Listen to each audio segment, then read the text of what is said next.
Y anticipándonos también, el viernes que viene, decía, cae así este año, 18 de marzo, el Día Mundial del Sueño, que se celebra siempre el viernes anterior al equinoccio del mes de marzo, ¿no? El Día Mundial del Sueño.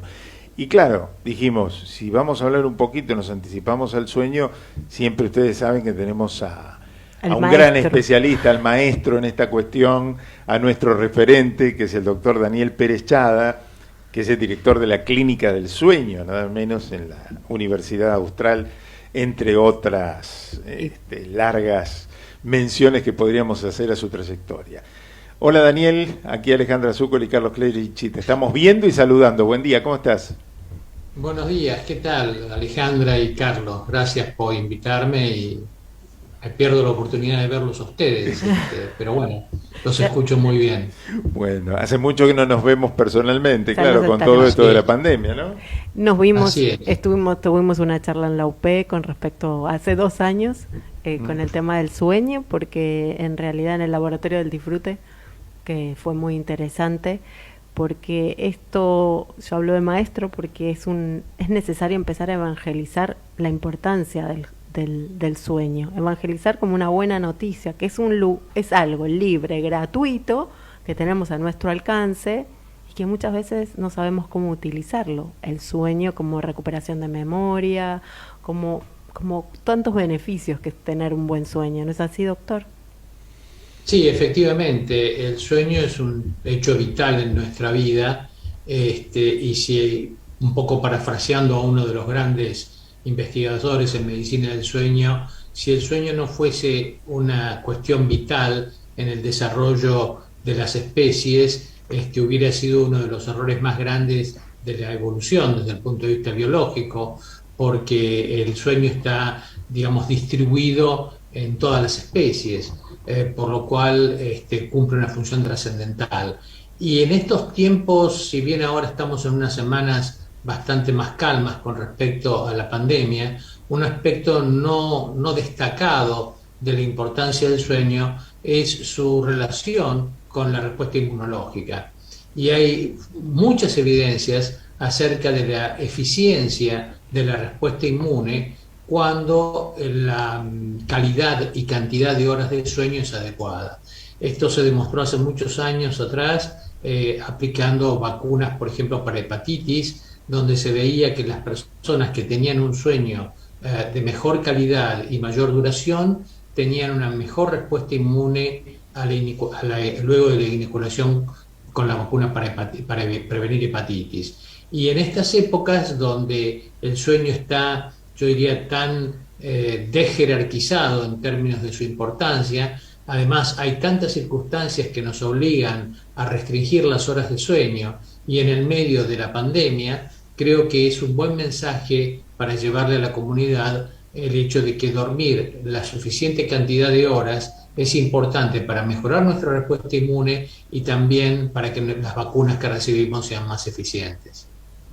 Muy importante esto que está diciendo y en este momento muy particular. Yo diría, a ver, se viene hablando, o venimos por lo menos nosotros hablando, y en otros ámbitos también, de la importancia de recuperar las horas de sueño, pero hay algo que está perturbando o que habría que modificar, no sé si en las noches o en las mañanas.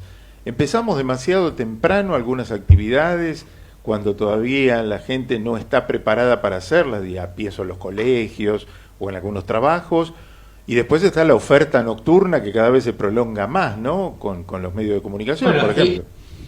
yo creo que este último es el principal problema. El haber generado una sociedad de 24 horas, 7 días a la semana para acceder a cualquier tipo de servicio, es algo que ha puesto en riesgo la calidad y la continuidad del sueño nocturno. El sueño, como ya hemos comentado en otras oportunidades, está fuertemente regulado por el ciclo de luz y oscuridad. Entonces, cuando en las horas de la noche el cerebro recibe una señal de luz de una intensidad equiparable, no igual, pero sí equiparable a la señal de la luz diurna, y eso está generado por tabletas, por teléfonos inteligentes, por pantallas de computadora y demás, el cerebro comienza a interpretar que la señal que recibe es de luz de día y por consiguiente no genera los mecanismos necesarios para iniciar y mantener el sueño en la noche. Esto genera una gran distorsión desde el punto de vista de la fisiología, digamos, del funcionamiento de nuestro sistema. Pero por otra parte también genera una gran distorsión en pautas culturales. Si uno lo mira históricamente, los servicios de 24 horas, 7 días a la semana estaban limitados a cuestiones de urgencias, de seguridad, de salud, servicios de bomberos, bueno, una serie de cosas que todos hemos vivido. Hoy cualquier cosa que se nos ocurra pedir con un sistema de delivery a cualquier hora del día prácticamente está disponible. Y eso multiplica el riesgo, porque es el riesgo de la persona que está despierta y lo pide desde la comodidad de su casa eventualmente, pero está despierta y reduciendo las horas de sueño. Involucra a la persona que tiene que dar respuesta al llamado, que tampoco duerme en forma adecuada, y expone a riesgos inmensos a la persona que transporta el bien, digamos, o el servicio que hemos solicitado. Y es claro que la nocturnidad favorece la siniestralidad vial. Por consiguiente, en horas de la noche se van a reunir conductores de vehículos privados de sueño, conductores de motocicletas o de bicicletas privados de sueño, y con algunos de ellos, particularmente los que están trabajando, con una demanda a satisfacer, que implica horarios, cumplimiento y demás. Y toda la coordinación muy precisa que se requiere para conducir cualquier tipo de vehículo se ve amenazada por esta restricción de horas de sueño. Así que, como ven, desde yo diría, desde las grandes tragedias que se han producido como consecuencia de operar en la noche, me refiero a episodios como el petrolero Exxon Valdez, que es un episodio de un derrame de petróleo que fue tremendo en el hemisferio norte, vinculado a restricción de horas de sueño. El Challenger también estuvo vinculado a restricción de horas de sueño. Una planta nuclear en la India también estuvo vinculada a esto, hasta el simple delivery de, qué sé yo, lo que se les ocurra, está amenazado por una mala o una escasa cantidad de horas de sueño o un sueño de mala calidad. No sé si mezclé demasiadas cosas. Al contrario, estas noticias que se trabajaron desde la difusión y porque era una noticia muy dramática, nunca, que nosotros siempre traemos, no se dicen las razones. Y cuando se habla del sueño, dicen, no, pero porque no durmió, porque se quedó dormido. Claramente, esta es la educación y este es el evangelio que tenemos que empezar, esta evangelización, ¿no? El sueño, mecanismo natural, generó todas estas muertes o todos estos desastres. Favoreció a la siniestralidad, efectivamente. Favoreció. Muy bien, y aunque estamos todavía lejos de resolver otros problemas, por lo menos hay campañas y hay conciencia sobre el consumo del alcohol, sobre el consumo de las drogas y demás en el manejo, en la conducción de vehículos, etcétera, etcétera, en el trabajo, pero no tanto sobre el sueño, ¿no? Es decir, todavía ni siquiera estamos en el mismo nivel de difusión, claro. Efectivamente, yo creo que ahí hay dos aspectos. Uno, que evaluar el sueño en forma rápida, como se evalúa la alcoholemia, es una cosa a la que todavía no hemos llegado.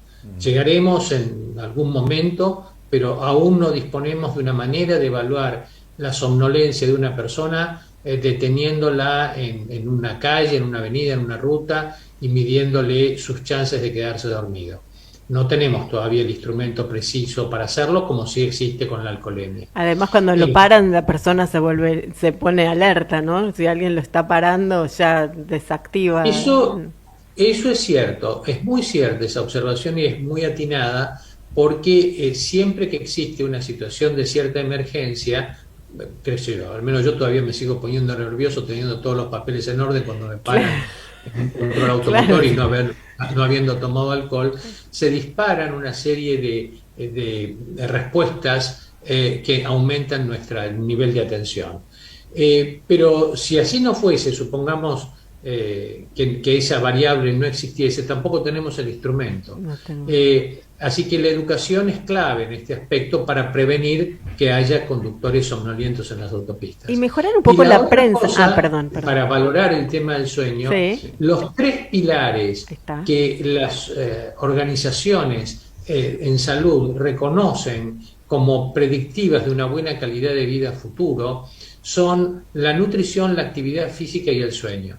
Fíjense ustedes que la calidad de la alimentación o la nutrición en su conjunto y la actividad física tiene una visibilidad pública enorme. Todo el mundo busca una dieta, que cumplamos o no es otra historia, pero por lo menos estamos detrás de una dieta más o menos balanceada, de una dieta sana. La actividad física no hace falta más que salir a la calle y ver, y sin embargo el sueño no ha logrado todavía ese posicionamiento con una jerarquía similar a las otras dos situaciones, nutrición y actividad física. ¿No será que es libre y gratuito y que uno toma la decisión? En la dieta tenés que comprar una comida determinada. La actividad física tenés que comprar una aplicación determinada. El sueño es una decisión personal porque tiene muy mala prensa. El acceso sería más fácil. A ver, esto que estoy diciendo por ahí es una simplificación porque en la sociedad en la que vivimos tenemos que verla en su contexto, ¿no?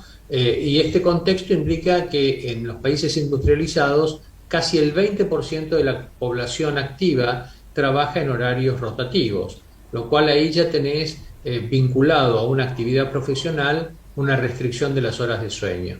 Y en nuestra región, y particularmente en Argentina, que es lo que uno conoce, la situación de vulnerabilidad social hace que la gente duerma en situaciones bastante más incómodas y absolutamente contrapuestas a lo que se presupone como un sueño de buena calidad. Es decir, que por un lado uno podría decir, bueno, uno administra su sueño y no necesita ni de una zapatilla especial ni de una dieta, sino que directamente uno administra su sueño. Pero a veces hay un contexto social o laboral o una pauta cultural o un aislacionismo que las personas han sufrido mucho durante la pandemia, que hacen que las horas de sueño se restrinjan y por consiguiente tenemos las consecuencias. Algunos dirán un buen colchón hace falta, ¿no? Sí, vamos a ver. Ahora lo que nos están escuchando, por ejemplo, Ricardo que nos está escuchando y tiene las preguntas. ¿Cuánto es? Usted dijo, hay que dormir una buena cantidad de horas. ¿Cuáles son esas horas? ¿Es siempre la misma ¿Cuántas? para alguien de 14, de 5, de 80, No, de 70? Dependiendo de la edad, la cantidad de horas mandatorias es distinta. En los adolescentes se recomiendan no menos de 9 horas de sueño nocturno, cosa que está particularmente en los fines de semana totalmente distorsionada. Y 9. En los días de semana, y volviendo a la pregunta inicial de Carlos, está reducida en parte por la escolaridad en horas de la mañana, y no es el hecho de la escolaridad. Una clave es la distancia casa-escuela y la accesibilidad, porque vos fíjate que tanto en los niveles más económicamente más altos de la sociedad, de pronto un chico vive en una zona y está a 1 hora de su colegio y las clases empiezan a las 8 menos cuarto. Y el chico se tiene que trasladar, qué sé yo, de un punto a otro. Y hay otros chicos que no están en el estrato más alto de la sociedad y el acceso a su escuela también le puede tomar 1 hora o tal vez más como consecuencia de la dificultad para llegar, no solamente la distancia, sino la accesibilidad. Así que ahí tenemos una historia. Y por otro lado, haciendo una comparación parecida, tenemos a los chicos que después de su actividad escolar tienen una serie de tareas extracurriculares, deportes, música, otras habilidades que quieran desarrollar, y que todo eso se hace a expensas de reducir las horas de sueño nocturno, sin contar la exposición a los videojuegos, teléfonos y demás. Pero el colegio empieza a 8 menos cuarto y ahí hay que levantarse temprano y llegar. Es decir que ahí tenemos, por un lado, una pauta cultural y por otro lado un problema social vinculado al inicio del horario escolar. ¿Y en otras edades? ¿En otras edades? Pero que cierro esto. En Sí. algunos países se ha intentado, y con bastante éxito desde el punto de vista de los números, no sé si de los resultados en mediano y largo plazo, retrasar el comienzo del horario de clase. El retraso del comienzo del horario de clase ha demostrado que los chicos tenían mejor rendimiento y que dormían una hora más en la noche, con lo cual la performance era mejor. Pero eso vos lo podés hacer donde los chicos, y particularmente los docentes, tienen un solo trabajo, tienen accesibilidad a la escuela y demás. Cuando un docente tiene que peregrinar por 3 escuelas, es imposible retrasar una hora el comienzo del horario de clase, porque si ahora termina a las 9 de la noche, va a terminar a las 12. Es más una cuestión política lo del sueño, es como son decisiones políticas y económicas, Bien, ¿no? económicas, claro. Porque... Bueno, son decisiones de la sociedad en su conjunto, porque, por ejemplo, lo que se podría hacer es favorecer siestas breves dentro de la escuela. Claro. Yo lo propuse en la universidad, el siestario lo tengo ahí comunicado, pero es muy difícil de aplicarlo. Pero el siestario es muy difícil por la cuestión higiénica. Actualmente hay tantas reglas. No, claro, en medio de la pandemia, digamos, hagamos una división pre y post pandemia, ¿no? Claro. Sí. Hablemos como si estuviésemos en 2019 o en enero de 2020, por decir algo. Hoy en día tenemos que tomar otros recaudos que esperemos que no tengan que ser permanentes. Pero Carlos me había preguntado... No, las otras edades, si cambiaba la cantidad de horas. En las otras, sí. En los adultos, entre 6 y 8 horas es lo recomendado. Y en los adultos, en realidad, uno podría decir, a ver, que la mejor manera de medir cuántas horas y con qué calidad fue el sueño nocturno es el desempeño durante la vigilia. ¿Qué quiero decir con esto? Si una persona duerme 6 horas por noche, no menos de 6 horas, 6 horas por noche, y su performance durante el día es adecuada y no tiene excesiva somnolencia diurna, tiene un buen desempeño laboral, un buen desempeño en su actividad como estudiante o lo que fuere, esa cantidad de horas han sido suficientes. Y esta cantidad de horas de sueño se las evalúa como eficientes, no si el sujeto es una persona que tiene que desarrollar una actividad física importante, sino que aún en situaciones de cierta pasividad no se quede dormido, o que sus respuestas a distintos estímulos sean adecuadas a pesar de haber dormido menos de 8 horas. La última, Daniel, entonces, porque nos vamos a la pausa. ¿Cómo no? Digamos, cuando uno se vuelve mayor, más grande, en teoría no es un mito que duerma menos. No es un mito, es algo fisiológico, es algo que ocurre, y también está ligado a cuáles son las responsabilidades al día siguiente. Si una persona de pronto no tiene obligaciones porque está retirada y se duerme a la 1 de la mañana y se despierta a las 9, en última instancia ha dormido sus 8 horas de sueño nocturno, y si eventualmente necesita más y hace una siesta, al no tener obligaciones y al no tener que tener una siesta, digamos, en los adultos jóvenes recomendamos las siestas breves que no superen los 40 minutos para que la inercia del sueño, es decir, el tiempo que se tarda entre que se despierta y alcance el nivel óptimo de alerta, sea el adecuado. En una persona sin mayores obligaciones, uno podría decir que podría permitir una siesta más prolongada, pero ahí hay un factor de riesgo, que es el accidente hogareño en el adulto mayor, si no alcanza este nivel de alerta óptimo luego de una siesta prolongada. Perfecto. Y ni que hablar si toma psicofármaco. Muy bien, estuvimos charlando con el doctor Perechada, un placer como siempre, Daniel, charlar de estos temas y bueno, y volveremos. Con todo gusto. Volveremos. Muy bien. Volveremos y nos encontraremos todos dormidos en los sueños. En los sueños buenos, ¿no? Y hay que hacer mucha prensa con el tema sueño. Porque ahora después de la pausa siempre tenemos una producción musical que te invito a que la escuches, que bueno, no. Hoy va a tener que ver con el Día Mundial del Sueño, todas canciones que hablan del dormir, cosas que pasan en el momento de dormir. Así Muy bien. Así quedan despiertos. Muchas gracias. Un abrazo. Pásenmela. Bueno, Pásenme los tips. cómo no, cómo Ya no. estamos. Un Muchas abrazo. gracias, hasta luego. Chau, chau. El doctor Daniel Pérez Chada, director de la Clínica del Sueño de la Universidad Austral, entre otras presentaciones que tiene el doctor.